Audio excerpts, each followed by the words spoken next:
Le projet de la baignoire Baudson existe depuis un certain temps, puisqu'en 1997, nous avons acquis la première baignoire et nous venons de la changer il y a plus ou moins 1 an et demi.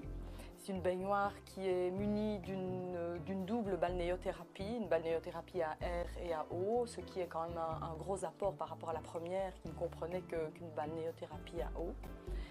Et nous avons en plus désiré y inclure une chromothérapie et une aromathérapie, quelque chose qui est vraiment fort apprécié par les patientes. Nous, ici, à l'hôpital du Bois de l'Abbaye, nous préconisons un travail participatif, c'est-à-dire que la patiente ne reste pas de A à Z cloîtrée dans son lit.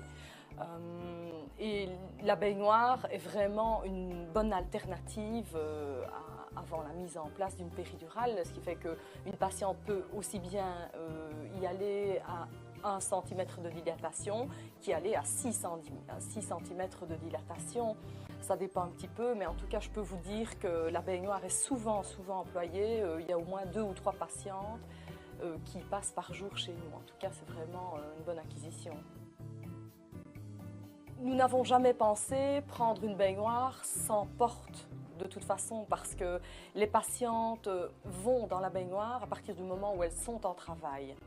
Venant en travail dans la baignoire, il est vraiment difficile de faire des acrobaties pour y passer parce que vous avez vu, elle est quand même déjà à une certaine hauteur, donc il faudrait alors que nous mettions soit une chaise, soit une petite escabelle pour qu'elle monte dans la baignoire. Et je crois qu'à partir du moment où on est en travail, ça représente quand même une certaine douleur. Donc on ne va pas demander à ce moment-là à la patiente de faire des acrobaties. De plus, certaines patientes sont assez corpulentes et ne sont pas libres de leurs mouvements comme quelqu'un qui n'est pas en travail. Donc je crois que vraiment pour nous, l'option porte était plus que nécessaire.